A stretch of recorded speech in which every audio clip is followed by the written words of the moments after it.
All right, welcome to take 17 of Figurative Language Review.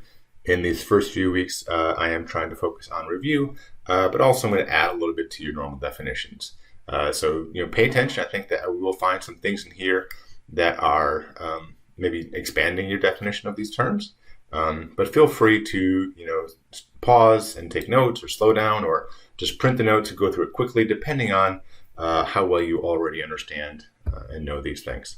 All right, so first up is metaphor. And I know that you guys have heard that term before, used that term a lot.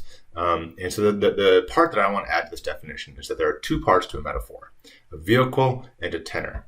So the vehicle is the thing that is being named, the thing that we're comparing to. Okay, and so in our example down there, all the world's a stage.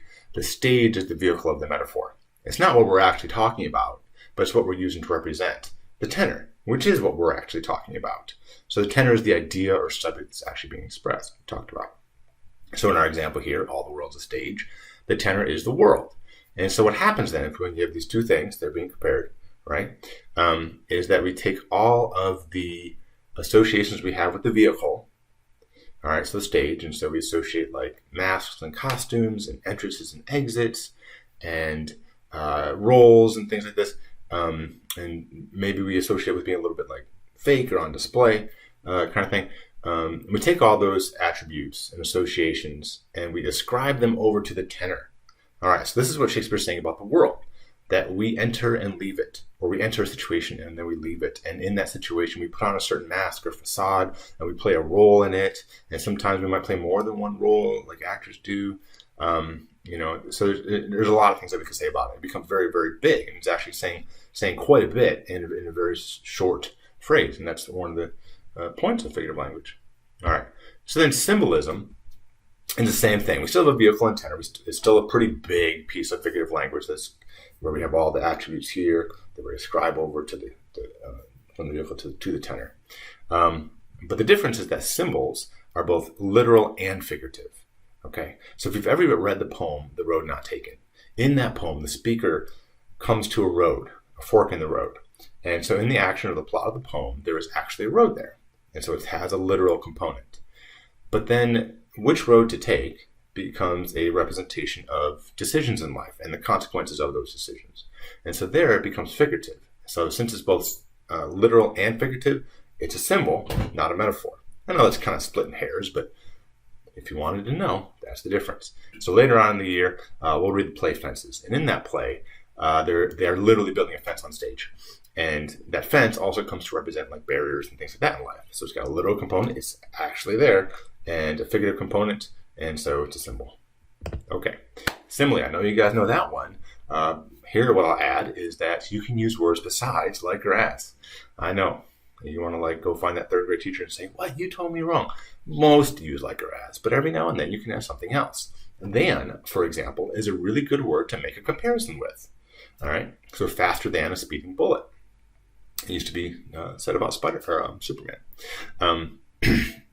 The other thing you'll notice about simile, though, is it's smaller. It's a lot smaller and thinner than like a symbol or a metaphor. Instead of having all kinds of traits that we ascribe over, we kind of identify the one. Here, speed. All right, so simile, comparison using like, than, or as. All right, metonymy. This one might be new to you. And the next two, metonymy and then Synecdoche, we will use interchangeably. You don't have to differentiate between them. But I do want you to be aware of the vocabulary that's out there, the vocabulary that you might encounter. Okay, and so metonymy is when we have a word that relates to or that we associate with the thing in itself, and we use it to replace. Okay, so the crown we associate with royalty or the queen or the king, and sometimes we'll just say the crown to as a representation of that office. And so a part or a related object represents the whole. Man of the cloth, right, is a priest. And so the vestment that we associate with that comes to represent the entire thing. And one of my favorites is from Shawshank Redemption. I know it's an old movie, but it's a good movie. And so in that movie, if anyone's ever seen it, the main character, Andy Dufresne, he's in jail, and he was an accountant, smart guy. And so he's helping out the guards with some taxes or something like that. And, so he saves them a lot of money, so they want to like pay him back with a little favor. And in this scene, they are working on a roof. They're retarring a roof, and it's hot, and they're tired. And he's with all those guys there. And he tells the guard, I think a man working outdoors feels more like a man if he can have a bottle of suds. And so what he means there with that last phrase is beer. And so we associate like the carbonation and the foam, right, with beer. And so that comes to represent the entire thing. And of course, they get beers, which is a big deal in jail. And then he's like the hero of the jail. All right. Synecdoche is kind of the same thing. It's where a part represents the whole. And like I said, you don't have to differentiate. So here another great example is not a hair perished. And so a hair representing the entire person, right? Part representing the whole. Or hired hands. That's a common one. You're obviously hiring the whole person, not just the hand. Part represents the whole. Synecdoche. All right. Personification. Back into one that you probably know. Perhaps even a poem that you've read before. And so when we give like human-like qualities to objects, animals, or non-human-like things, so jaws of death, right? We're personifying death by giving him jaws, all right, and so forth, and giving him hell a mouth. Now let's add some subsets of personification. Apostrophe is also a type of personification. And in an apostrophe, you are talking to something as if it could respond back to you. It could be a dead thing or an object, or in this case, little lamb, who made thee? All right, as if the lamb could talk back to you. You're imbuing it with sentience and therefore personifying it.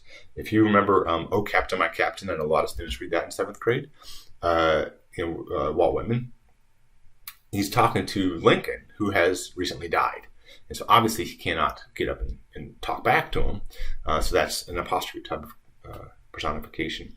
And classical examples do begin with O, like O, loss of sight here.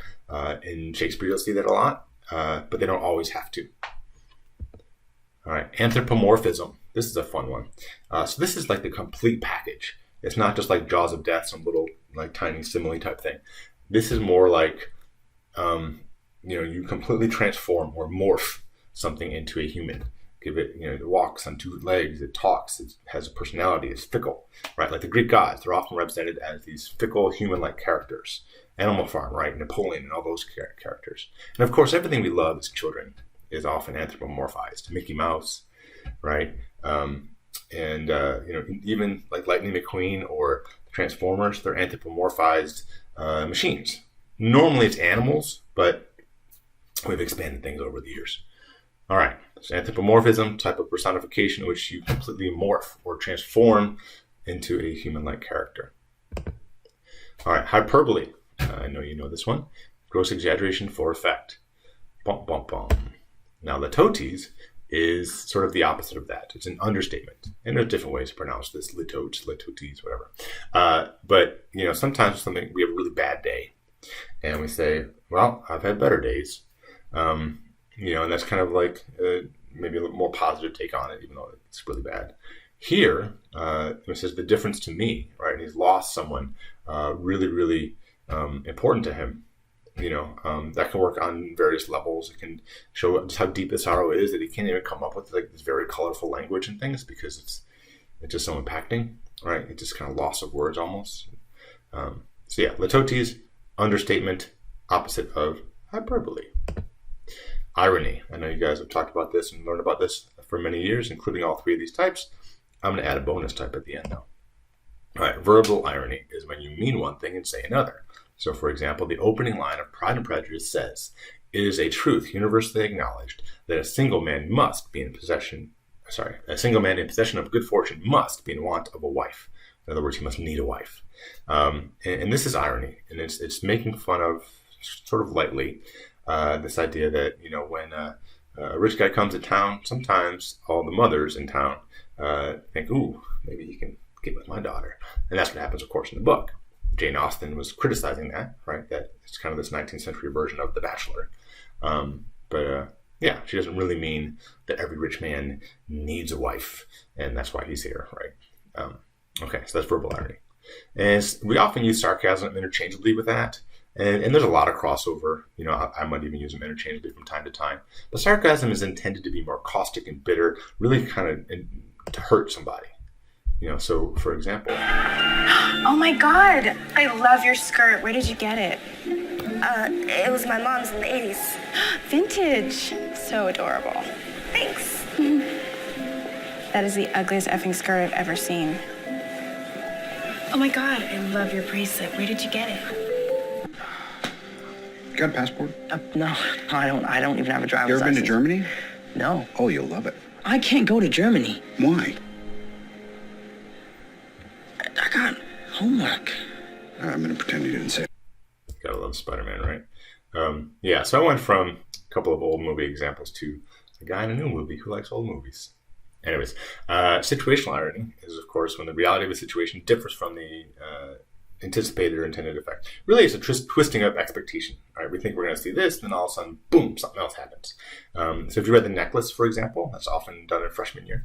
That's an example of situational irony. They save up all these years to replace an expensive necklace that turns out to be fake. Or, yelling quiet is, of course, situational irony. You're not really making it quiet. And then dramatic irony is another type of irony. And don't forget, it still has to be ironic, right? But it's an irony that's created by the fact that we know something that a character doesn't. Right? Just because we know something that the character doesn't make it dramatic irony. But when we create this tension and suspense through that, like in Oedipus Rex, like the classic example of that you might have read in the past. When Oedipus says, man, I really need to find this king killer because I'm a king and he might kill me. And we know, well, you're the king killer. You killed Laius. That's ironic, right? He's talking about himself and doesn't even know it. That's ironic, and it's created that irony comes from the fact that we know that he doesn't. And that adds to the tension or suspense. Or there's this example. Yeah, bummer. All right, and then the bonus one is cosmic irony or irony of fate. And I put this in there because a lot of students will write karma in their papers, and that's not accurate. That's not right. But this is the idea that the universe is just toying with us, right? We're just measly, puny humans. So the Titanic is unsinkable, and we don't even need lifeboats because it's so awesome. And then icebergs haha, we'll see about that. Or this other example here that, we, as America, tried to save a bunch of money by not converting to metric. And then years later, we lost way more money because we set up an orbiter and missed the orbit and it burned up in the atmosphere. And they traced it all the way back to a simple math error, converting English and metric systems. All right, imagery. I know we all know this. But the one thing I have to keep hitting people with is that it's not just sight, even though it has the word image in it. It can also be aural and tactile and things like this. And so don't forget to be on the lookout for those things too. All right. Paradox, you might have heard this before as well. It's a contradictory statement that underlies a basis of truth. So in this example, elected silence sing to me. All right. There's a lot of truth in the fact that silence can sometimes bring great epiphany or understanding and realizations. But this idea of silent singing, right? That's contradictory, right? That doesn't work. And so through the contradiction, though, it kind of helps to highlight the truth. And oxymoron is another type of paradox that you've probably learned before with examples like jumbo shrimp. But it's where you have two opposites side by side. So here, beautiful tyrant, fiend angelical. You have demon words and angel words put together, and it tells us a lot about, whoever we're talking about. All right, and finally, allusion. We don't often think about this as figurative language, but it kind of is. You're comparing this situation very subtly to another situation in history or another piece of literature, and authors do this a lot because it builds on this tradition that has gone before them. They don't have to reinvent the wheel and reinvent symbols and things like this. They're already there, and we as consumers, whether it's of literature or TV or whatever, we're attuned to these patterns. And so, when an author puts an allusion in, it allows us to tap into all that stuff that came before. It also adds different layers. And so some people will get more out of text than others will. Almost like you ever watch a Disney movie or a Pixar movie, and there's adult jokes on this level, and there's kid jokes on this level. There's levels. All right. Anyways, in this example, golden thighed Pythagoras and then the Muses, those are named allusions. Those are overt allusions. And sometimes it'll be like that. You're like, oh, that sounds Greek or old or biblical, and let me look it up. But other times it can be much more subtle, and you have to kind of know it. So I would argue that golden thighed in this is also part of the illusion, because the sides of a triangle that are not across from the 90-degree angle are legs. And the golden ratio, going back to the Greeks, is just about ratios. And of course, the Pythagorean theorem is also about ratios. And that might be one of those areas where you're like, oh, whatever, you're just doing the English teacher thing and looking too deep into it. Maybe. I'll give you that. All right, we're going to take a break here, and